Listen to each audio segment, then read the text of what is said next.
ఇవాళ కూడా మీకోసం ఖతర్నాక్ ముచ్చట్లు పట్టుకొచ్చిన గవన్నీ మీకు చూపిద్దామని. మరి ఇంకెందుకు ఆలస్యం, సురు చేద్దామా? సరే, ముందుగా హెడ్లైన్స్. కేసీఆర్ సార్ చేస్తాడట చండీ యాగం, అప్పుడు మనకు వస్తది మంచి యోగం. ఆంధ్రాల సురువైంది మట్టి సత్యాగ్రహం, కావాలనట మోడీ సార్ అనుగ్రహం.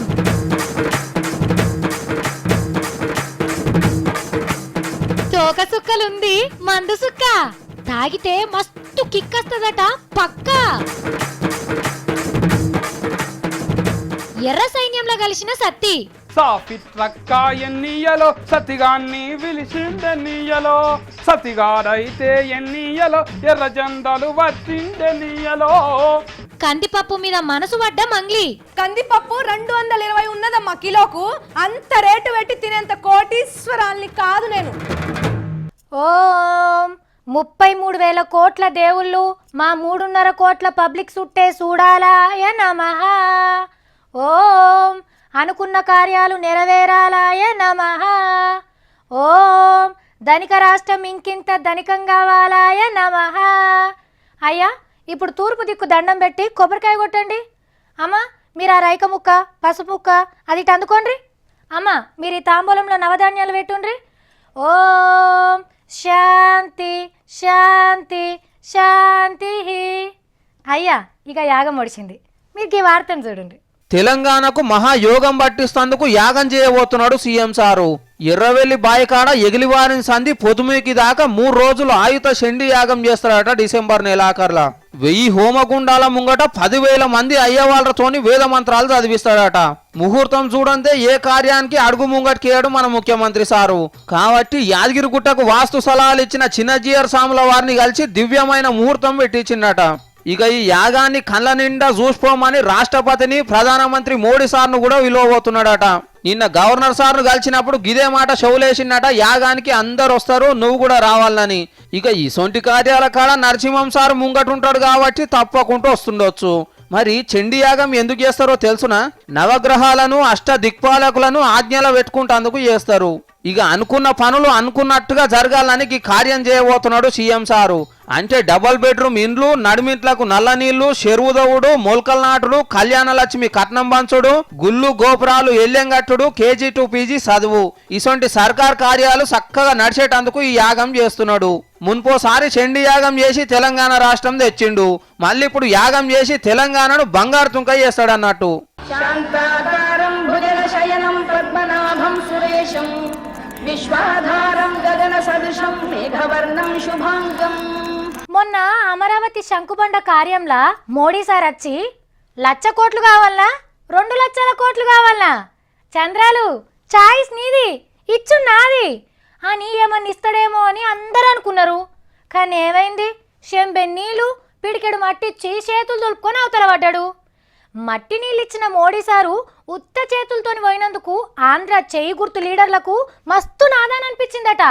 గందుకే తిరుగు వారం వెళ్ళక ముందే తిరిగి వాయినం పంపుతున్నారు ఢిల్లీకి. మరి ఏంటిదో అది మీరే చూడండి. ఇప్పుడు ఆంధ్రాలో నడుస్తున్న మహాకార్యాలు ఏవంటే చెంబెన్నీళ్ళు, దోషెడు మట్టి. మొన్న చంద్రాలు సారు అమరావతి భూములకు నీళ్లు దాపి మట్టిని జల్లిండు కదా. గసొంటిదే ఆంధ్ర చెయ్యి గుర్తు లీడర్లు ఇంకో ఉద్యమం షురువు చేసిండ్రు. ఇవాళ మట్టి సత్యాగ్రహాన్ని ప్రారంభం చేస్తా ఉన్నాం. దేశానికి స్వాతంత్రం తెస్తందుకు ఉప్పు సత్యాగ్రహం చేస్తే వీళ్ళు ఆంధ్రాకు ప్రత్యేక హోదా కోసం మట్టి సత్యాగ్రహం చేస్తుండ్రన్నట్టు. అమరావతి పండక్కచ్చిన మోడీ సారు ప్రత్యేక హోదా ఇయ్యకుండా మా నెత్తిల నీళ్లు పోసి నోట్లే మట్టి కొట్టిండని ఈ ఉద్యమం చేస్తున్నారు. చంద్రాల్ సారు ఊరికింత మట్టి, చెరువుకిన్ని నీళ్లు జమ చేసినట్టే చెయ్యి గుర్తు లీడర్లు కూడా 16,000 పల్లెల నుంచి మట్టిని జమ చేసి మోడీ సార్కి పంపుతున్నారు. గీ మట్టిని చూసైనా మనస్సు మంచి లెక్క గరిగి ప్రత్యేక హోదా ముచ్చట మతికస్తదని కాంగ్రెస్ వల్ల ఆశున్నట్టున్నది. కానీ గీ మట్టి రాజకీయాల దుమ్ముతోని దమ్ముకొనుడు తప్ప ఏమైతుంది అని అనుకుంటున్నట ఆంధ్ర పబ్లిక్. అరే, నీ హిస్టరీలో బ్లడ్ ఉందేమో, నా బ్లడ్కే హిస్టరీ ఉంది. మద్యం తాగడం ఆరోగ్యానికి హానికరం, నాలాంటోని రెచ్చగొట్టడం జీవితానికే ప్రమాదకరం. దూపైతే సింహం కూడా తల దించుకొనే నీళ్లు తాగుతుంది. తల దించింది కదా అని తొడగొట్టద్దు. కొడితే కొట్టడానికి తోడుండది, ఎత్తడానికి తలుండది, మాడిపోతావు. ఏంది బాలయ్య సార్ డైలాగులు చెప్తుంది అని అనుకుంటుండ్రా? సార్కి ఇచ్చేది ఇయ్యకుంటే దబిడే దిబిడే అని అంటున్నాడు. డెఫినెట్గా ఇవ్వకపోతే మాత్రం తెలుగు జాతి యొక్క ఆత్మాభిమానం మీద దానికి ఒక కళంకం తెచ్చినట్టే వాళ్ళు. ఆంధ్రాకు ప్రత్యేక హోదా ఇయ్యకుంటే తెలుగోళ్లను చిన్నతనం చేసినట్టే అంటున్నాడు హిందూపురం హీరో బాలకృష్ణ సారు. తెలుగు జాతి ఆత్మ గౌరవాన్ని మసిపూసినట్టేనట. ఒకవేళ ఇయ్యకుంటే ఏం చేద్దాం అనుకుంటున్నారు సారు? ఇవ్వకపోతే మాత్రం పరిణామాలు కొంచెం ఉండొచ్చు తీవ్రంగా. ఫైటింగ్ చేస్తారట. కానీ వీళ్ళ బావ చంద్రాల్ సార్ ఏమో ప్రత్యేక హోదా మర్చిపోయి ప్యాకేజీల మీద పడ్డాడు. మొన్న మీటింగ్ లో కూడా ప్యాకేజీ ముచ్చట్ని ఎల్లబెట్టిండు మోడీ సార్ ముంగట. బాలకృష్ణ సారు అసెంబ్లీ పరీక్షలో ఫస్ట్ ర్యాంక్ వచ్చిందానికి ఇట్లా మాట్లాడుతున్నాడు. కానీ ఆయనకు ఉద్యమాలు చేసే టైం ఏడుంటది? ఓ దిక్కు సినిమా ఫైటింగులు, పాటలు, ఇంకో దిక్కు గావురాల మన్మంతోని ఆటలు. అటు వ్యాపారాలన్నీ చక్క పెట్టినాక టైం ఉంటే గప్పుడు ప్రత్యేక హోదా ఫైటింగ్ చేస్తాడు కావచ్చు అని అంటున్నారు పబ్లిక్. ఈ దొరసాని ఏడపడవ చేస్తున్నదో పిలుద్దాం ఉండుండ్రి. మంగ్లీ, ఓ మంగ్లీ. పప్పు కూర అద్భుతం, మహా అద్భుతం. అరే నీ కకృతిల కారం జల్లా ఏం పని పిల్ల అది? ఏం తినే తట్టు లేదు, ఏం కొనే తట్టు లేదు, సావిత్రో సావిత్రి, ఈ ధరల మీద మన్ను పోయ్య సావిత్రో సావిత్రి. అవ్వా సటా కందిపప్పు కొనుక్కొచ్చుకొని తింటున్నా. సెటా కందిపప్ప అట్లా కూడా అమ్ముతున్నా దుకాణంలో? ఇంకా నయం, నా తాన పైసలున్నాయి కాబట్టి సటా కందిపప్పు కొనుక్కొచ్చుకొని తింటున్నా. అదే ఇంకోళ్ళు అయితే 4-5 ఇత్తులు కొనుక్కోబోతురు తెలుసా ఉప్పోసకు. కలికాలం అంటే కందిపప్పు దూలానికి ఏలాడేసుకొని తినే కాలం వస్తుంది అనుకోలే మంగ్లీ. కొంచెమైనా కొల్లేనప్పుడు గిట్ల ఏలాడేసుకొని తినమని చెప్పిండు శ్రీ శ్రీ శ్రీ కోటా శ్రీనివాసరావు గారు అహనాపెల్లంట దృశ్య కావ్యంలా. చూడలేదా? ఆ సినిమాలో ఆయన పెద్ద పీస్నాసి కాబట్టి కోడిని ఏలాడేసుకొని తిన్నాడు. నువ్వు కూడా గంత పీనాసి దానివా? అమ్మా తల్లి, పైసలుండి ఖర్చు పెట్టకపోతే పిసినారుతనం, పైసలు లేకుంటే ఇట్లా కట్టుకొని తింటే కటిక దరిద్రం. అబ్బా అంత దరిద్రం వచ్చిందా ఇప్పుడు నీకు? కందిపప్పు 220 ఉన్నదమ్మా కిలోకు. అంత రేటు పెట్టి తినేంత కోటీశ్వరాల్ని కాదు నేను. మరి కందిపప్పు తినకపోతే చచ్చిపోతామా? ఓ 4 ఒత్తులు తినుడు పని చేస్తే దెబ్బకే రేట్లు దిగొస్తాయి. పోనీ ఇంకో పప్పులన్నా తిందామన్నా గవి కూడా గంతే పాడైనాయి. ఈటెల సారు పప్పులు తెచ్చే పని మీదే బాగా బిజీగా ఉన్నాడు. ఈటెల సార్ కోసం చూసుకుంటా ఉంటారా అమ్మ? వాటిని ఎప్పుడో బ్లాక్ మార్కెట్ వాళ్ళు బందోబస్తుగా దాచిపెట్టిర్రు. పప్పులు బ్లాక్ మార్కెట్ చేస్తే ఈటెల సార్ తనగా పప్పులు ఉడకాయి. ఎందుకు? కొంపదీసి ప్లాస్టిక్ బియ్యం లెక్క ప్లాస్టిక్ పప్పులు గిట్ట తయారు చేస్తురా ఏంది? అంత ప్లాస్టిక్ పప్పులు కాదు, బ్లాక్ మార్కెట్ దందా చేస్తే దంచి కొడతారని చెప్తున్నా. సావిత్రి, ఉల్లిగడ్డలప్పుడు గిట్లనే వేసిర్రు, కందిపప్పుకు గింతే వేస్తుర్రు. అందుకే నేను ఉపాయం ఆలోచించిన వీట్ల మీద. ఏంటిదబ్బా అది? నెలకు 50,000 ఆందాను ఉన్నోళ్ళు మాత్రమే కందిపప్పు తినాలి. తెల్ల రేషన్ కార్డు వాళ్ళకు కందిపప్పు అస్సలు ఇయ్యద్దు. అట్లయితే మరి నువ్వు కడుపు ఎండ పెట్టుకోవాలి. మరి 2 కిలోల కంటే ఎక్కువ కందిపప్పు కొనుక్కుంటే ఇన్కమ్ ట్యాక్స్ వేయాలి. కూరగాయలతోటి, పప్పు సాంబార్లతోటి పెళ్లి భోజనాలు గిట్ట పెడితే కాప్రా చట్టం కింద 5 ఏళ్లు పెండ్లిళ్ళ ఇస్త్రాకులైతే శిక్ష వేయాలి చెప్తున్నా. కాప్రా చట్టమా? అదేం చట్టం? కందిపప్పు రెగ్యులేషన్ యాక్ట్. ఇవన్నీ చేస్తే ఆటోమేటిక్ గా కందిపప్పు రేట్ తగ్గిపోతుంది. యూనో. మంచిది తల్లి, మంచిది. ఈటెల సార్కి నీ డిమాండ్లను, సలహాలు, సూచనలను పేపర్ల రాసి పార్సిల్ కట్టి కాదు పోస్ట్ చేసి పంపు. ముందుగాలైతే దండం మీద ఏలాడేసుకొని తినుడు బంద్ చేయి. ఏమోనుల్లా ఉల్లి తిప్పలు మరవక ముందే పప్పుల తిప్పలు పడుతున్నాం. ఏందో ఏమో.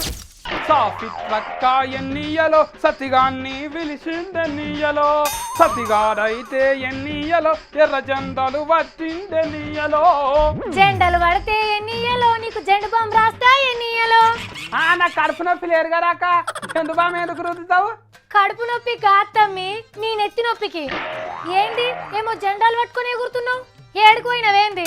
నాగార్జున సాగర్కి వచ్చిన కాకి కొడవలు పాటల మీటింగ్ సఫలు అవుతున్నాయి కదా అక్క, మంచిగా బరకత్ ఉంటుంది అంత అని వచ్చిన. వాళ్ళకే బరకత్ లేక మీటింగ్ల మీద మీటింగ్లు పెడుతున్నారు. ఇక గడ నీకేం బరకత్ ఉంటుందని పోయినావు? మళ్ళీ కేసీఆర్ సార్ వాళ్ళ మీటింగ్ పోయినా, చేకూర్తల మీటింగ్ పోయినా, జగనాల మీటింగ్ కూడా పోయినా కదా. మళ్ళీ రజండల మీటింగ్ పోకపోతే ఫెయిల్ కారా ఆ కాలు? ఫెయిల్ అవుతారా? ఓహో ఫీల్ అవుతారా? ఈ 6లకి వెళ్ళి సత్తిగాడు వచ్చి మా ఆర్త వేయలేదు అంటాను అలుగుతే ఎట్లా? మళ్ళీ రేపు ఎప్పుడన్నా నువ్వు జీతం ఇవ్వకుంటే ధర్నా కూర్చుందాం దండే అంటే రమ్మంటే రారా? వా ఏం లాగం దొరికించుకున్నావు తమ్మా. మళ్ళీ ఎర్ర జెండాలతో సోఫా తుట్టుగానే చేస్తారాక. ఉప్పు మిరపకాయ ధరలు పెరిగినాయి అనుకో, బిచ్చం అయితే ఆడుకొస్తారు. మస్తు తీవ్ర ధర్నాలు చేస్తారాక వాళ్ళు. నీకే మేరక తమ్మి, ఒకప్పుడు ఎర్ర జెండా పార్టీలంటే ఎట్లుంటుండేనో తెలుసా? ఎట్లుండేది అక్క? జెండాల ఇప్పుడు రంగు కూడా తక్కువైందా ఏంటిది? అట్లా కాదు తమ్మి, కామ్రేడ్లంటే కత్తులు కటోర్లు కాదు, కంటి సూప్తోనే చంపేస్తామన్నట్టు ఉంటుండే అప్పట్లా. ఇప్పుడేమో బుడ్డ పార్టీలకు తోక పార్టీలు అన్న పేరుని తలిగించుకున్నాయి.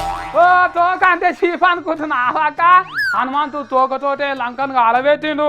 ఫిట్టకు తోక లేకుంటే ఎట్లుంటారక్క? తోక లేని ఫిట్ట బోర ఫిట్ట అంటారు. తోక 90 రకాల మేలు చేస్తుంది అక్క. ఆపింక నీ తోక పురాణం. ఏం మేలు తమ్మి? పక్క పార్టీలకు మేలు చేసి వాళ్ళ పరువు తీసుకున్నాడు. తిప్పు కొడితే 3 సీట్లు లేవు మన రాష్ట్రంలో.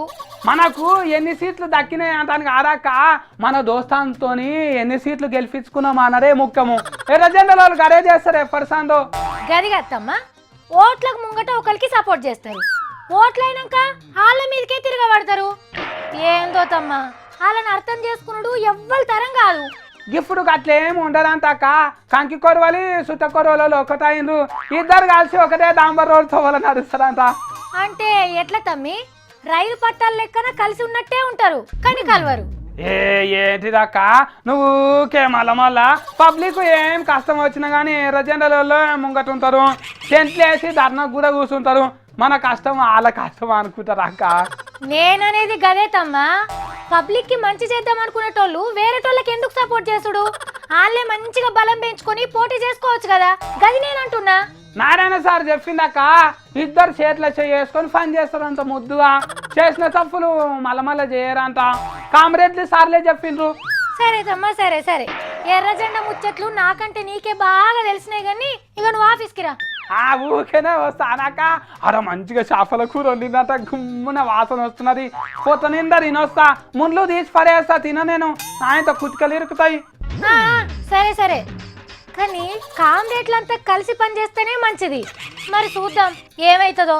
కలిసే ఉంటారో మళ్ళా తోక పార్టీలే అనిపించుకుంటారో.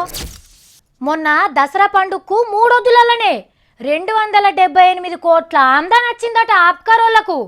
నెలంతా అమ్మింది ఒక ఎత్తు అయితే ఆ 3 వద్దులలో అమ్మింది ఇంకో ఎత్తు. తాగేటోళ్ళు తాగుతూనే ఉన్నారు, బీర్ బరాండి కాటన్లు దిగుతూనే ఉన్నాయి. మన డిమాండ్ని మొగుల మీద ఓ తోక సుక్క చూసినట్టున్నది. ఎంత మందు కావాలంటే అంత మందు నా తానున్నది అని అంటున్నది. ఏంది తోక సుక్క మీద మందుండుడేంది అని అనుకుంటుండ్రా? ఈ వార్త గురించి మా సత్తి చెప్తాడట, వినండి మరి. ఎండాకాలం బయట వండుకుంటే అద్దమ్మ రాత్రి తోక సుక్కలు సర్రున కిందికి 50 కాయలు రాలిపడ్డట్టే రాలిపడతాయి. కానీ మనకు తెలియని గమ్మతేంటిదంటే తోక సుక్కల రిమ్మొచ్చే మందు ఉన్నదంట. గమ్మతున్నది కదా. సుక్కి వేసుకుంటే రిమ్ వస్తుంది, కానీ సుక్కలనే రిమ్ ఉన్నదంట అని తెలిసినాక నాకైతే చిత్రం అనిపిస్తున్నది. బయటి దేశంలో శాస్త్రవేత్తలు నిమ్మగా రిమ్మ మీద ఉన్న తోక సుక్కను కనిపెట్టిరంట. ఒక్క సెకండ్కు 500 ఫుల్ బాటిల మందును ఎల్లగక్కుతున్నదంట. అలిగెళ్ళిన ఆగు వంగినట్టే మందును జిమ్ముతున్నదంట. అరే కొడుకోకుండా లేని నాయనో, గిసోంటి ఒక 100-150 రాళ్ళు పడితే నా సామి రంగా కరెంటు లేకుండానే కంపెనీ పెట్టి సర్కార్కు ఆమ్దాన్ చూపిస్తుంటిని. అవును కానీ నిన్న మొన్న కల్తీ కళ్ళు కల్తీ బిర్యానీ తాగి ఎంతమంది ఆగమైనరు. గత ఒక సుక్క నాకు దొరికితే మస్తుండు కదా. ఆడ మనసులు ఏమో లేకపోయి రాకెట్ వేసుకొని మొగుల మీదకు పోయొద్దును. కానీ నా తాన గన్ని పైసలే కరివి. 5 రూపాయలు అయితేనే ఎక్కువైపోయి. మొగుల మీదకి వెళ్ళి మన భూమి మీద పడితే పెద్ద పెద్ద బకెట్లు పెట్టి కూసుందును. ఆయన ఊరే ఏం కాదు, మందు కీసల మంత్రి పద్మరావు సార్కు చెప్పి మొగుల మీదకి వెళ్ళి పెద్ద పెద్ద 5 లైన్లు పెట్టించి నల్ల 5 ఫిట్టింగ్ చేస్తే రోజు కాకున్నా కానీ ఆరానికోసారన్న కుందేరు నింపి పెట్టుకుందును. వెనకట కొలువుల ఇంటర్వ్యూలకు పోతే ఎట్లా క్వశ్చన్లు అడిగేటోళ్ళు? నీ నెత్తిలో ఎంటికలు ఎన్నున్నాయి, ఆకాశంలో సుక్కలు ఎన్నుంటాయి ఎప్పుడన్నా లెక్క పెట్టినవా? ఈ ఆఫీస్ని ఎన్నిటికెళ్తో కట్టినరో లెక్క పెట్టి చెప్తావా? వేప చెట్టుకు ఆకులు ఎన్నుంటాయి? ఇగో గిసొంటి క్వశ్చన్లను అడుగుతారు. ఎందుకంటే ఆల్రెడీ ఆ జాబ్లు ఇంకెవరికో అమ్మేసుకొని ఉంటారు కాబట్టి. ఏదో నామకే వస్తే ఏదో ఇంటర్వ్యూలు చేయాలి కాబట్టి. కానీ ఇప్పటి సందికి తిప్పలు ఉండయట. ఎందుకంటే ఇదివర్ సంది చాలా సర్కార్ కొలువులకు ఇంటర్వ్యూలు ఉండయి కాబట్టి. గ్రూప్ 1 ఒక్కదానికే ఇంటర్వ్యూలు పెడతారట. గ్రూప్ 2ల సెక్షన్ ఆఫీసర్లు, జూనియర్ అసిస్టెంట్లు, సీనియర్ అసిస్టెంట్ పోస్టుల కొలువులకు రాత పరీక్షతోనే తీసుకుంటారట. గీ ముచ్చట మన్ కీ బాత్ ప్రోగ్రాంలా రేడియోలో చెప్పిండు మోడీ సారే ఖుద్దు. అరే ఒక్క మార్కుతోనే ఇంటర్వ్యూ మిస్ అయింది అనే తిప్పలుండయిగా. చాలా కొలువులు ఇంటర్వ్యూల కాన్నే కింద మీదైతుంటాయి. ప్రశ్నలు అడిగేటోళ్ళు పైసలకు ఎగబడి పరీక్షల 10వ ర్యాంక్ వచ్చినోళ్ళను కూడా ఫెయిల్ చేస్తుంటారు. రాత పరీక్షల మార్కులు తక్కువ వచ్చినా పైసలిస్తే ఇంటర్వ్యూలో పాస్ అయి కొలువుకెక్కినోళ్ళు కూడా ఉన్నారు. అంటే సరస్వతి ఒక్కటే ఉంటే చాలది, లచ్చిందేవి కూడా మనతోనే ఉండాలన్నట్టు. కానీ ఇప్పుడు సెంటర్ సర్కార్ చేస్తున్న గీ ఉపాయంతోని మంచిగా చదివి మంచి మార్కులు వచ్చిన వాళ్ళకే సర్కార్ కొలువులు వస్తాయిగా. ఇంటర్వ్యూల ఫికర్ లేదు కాబట్టి ఇంకింత జోస్తోని మంచిగా చదివి మంచి ర్యాంకులు తెచ్చుకోండి. చెప్పేసిన అర్రే మీరెందుకు అట్లా చూస్తుండ్రు? ఏముంది, సావిత్రి ఒక వార్త మర్చిపోయింది అని అనుకుంటారు కదా. మీరు అనుకున్నట్టే నేను ఒక వార్తను మర్చిపోయినా. అరే చిన్నేనుగు పిల్ల గడ్డకెక్కస్తలేదు కదా, పాపం మస్తు తనలాడుతున్నది. అటు చూడుండ్రి, తల్లేనుగు మట్టిని దవ్వి తొవ్వ సాపు చేస్తున్నది. అట్లనే మెల్లగా. అర్రే పట్టు దొరుకుతలేదు కదా. గీళ్ళని చూడుండ్రి, సినిమాను చూసినట్టు చూస్తున్నారు. ఇంకా జరంత మట్టిని తోడితే చిన్నేనుగుకు పట్టు దొరికేటట్టున్నది. అదే అమ్మయ్యా తొవ్వకెక్కినాయి.